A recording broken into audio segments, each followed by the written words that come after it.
Assalamualaikum warahmatullahi wabarakatuh. Perkenalkan, saya Nanti Arianti Dewi, NPM 1009090218124. Pada kesempatan kali ini, saya akan menjelaskan hasil penelitian saya yang berjudul Pengaruh Kondisi Perekonomian terhadap Penerimaan PPN dan PPNBM di Indonesia tahun 2007 hingga tahun 2021. Dimulai dari latar belakang, pajak pertambahan nilai dan pajak penjualan atas barang mewah merupakan salah satu jenis pajak tidak langsung yang dikenakan atas konsumsi pada setiap tingkatan produksi maupun distribusi. PPN dan PPNBM bersifat objektif dan tidak kumulatif, maka dari itu penerimaannya bergantung pada kondisi perekonomian secara umum. Penerimaan perpajakan menjadi sumber penerimaan utama dalam APBN. PPN dan PPNBM sendiri menjadi salah satu sektor pajak yang berkontribusi besar terhadap komponen penyusunan APBN. PPN dan PPNBM berkontribusi sebesar 35% setiap tahunnya pada APBN. Konsumsi sebagai mesin utama yang mendorong laju pertumbuhan ekonomi di Indonesia, maka dari itu membuat PPN dan PPNBM menjadi tulang punggung pajak negara. Selama periode 2007 hingga 2021, realisasi penerimaan PPN dan PPNBM belum dapat mencapai target yang ditetapkan pemerintah di dalam APBN. Meskipun secara nominal terjadi peningkatan, namun realisasi penerimaan PPN dan PPNBM dirasa masih belum optimal. Tingkat pertumbuhan PPN dan PPNBM terus mengalami penurunan, mulai dari tahun 2013 sebesar 14%, tahun 2014 sebesar 6,4%, tahun 2015 sebesar 3,6%, dan pada tahun 2016 terjadi penurunan sebesar minus 2,7%. Berikutnya, kerangka pemikiran. Mengingat bahwa PPN dan PPNBM merupakan pajak tidak langsung yang dikenakan atas konsumsi, maka basis pemungutannya adalah konsumsi.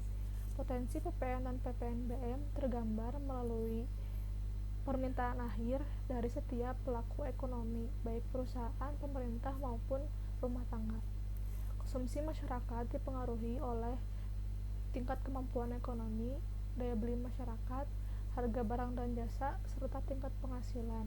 Dengan semakin meningkatnya pendapatan, maka akan mempengaruhi pengeluaran konsumsi agregat rumah tangga. Maka dari itu, pertumbuhan ekonomi, inflasi, dan persentase penduduk miskin sebagai salah satu indikator makroekonomi secara tidak langsung dapat mempengaruhi penerimaan PPN dan PPNBM. Kemudian, untuk jenis metode penelitian dalam penelitian ini yaitu metode kuantitatif dengan sumber data yaitu data sekunder yang berupa data time series dari tahun 2007 hingga tahun 2021. Untuk teknik analisis data yang digunakan pada penelitian ini yaitu analisis regresi linear berganda dengan pendekatan organic least square. Selain itu digunakan juga uji asumsi klasik, yaitu ada uji multikolinearitas, uji heteroskedastisitas, dan uji autokorelasi. Selain itu digunakan juga uji hipotesis, yakni uji T dan uji F. Yang terakhir terdapat juga digunakan koefisien determinasi atau R-square. Berdasarkan hasil analisis pada model regresi linear berganda dengan pendekatan metode OLS, diketahui nilai koefisien X1 atau laju pertumbuhan PDB sebesar negatif 0,004886 dengan probabilitas 0,7134. Kemudian nilai koefisien X2 atau inflasi sebesar 0,017870 dengan probabilitas 0,1244. Dan nilai koefisien X3 atau persentase penduduk miskin sebesar negatif 0,192836 dengan probabilitas 0,0000. R-square yang didapat sebesar 0,964767 atau 96% dengan standard error of regression sebesar 0,086490. Pada hasil uji T diketahui faktor-faktor yang mempengaruhi secara signifikan terhadap penerimaan PPN dan PPNBM. yaitu inflasi dan persentase penduduk miskin.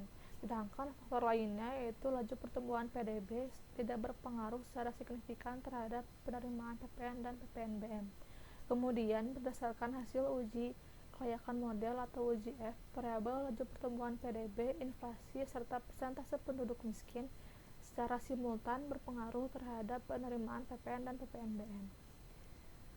Kemudian, koefisien determinasi yang diperoleh melalui nilai S-square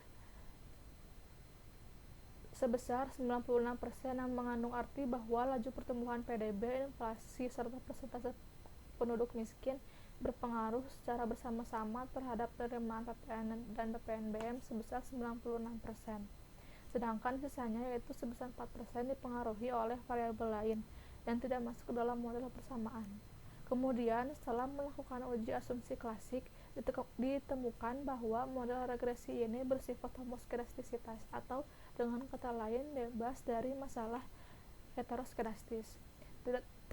Tidak terdapat multikolinearitas dan variabel pada model berbaur dengan normal.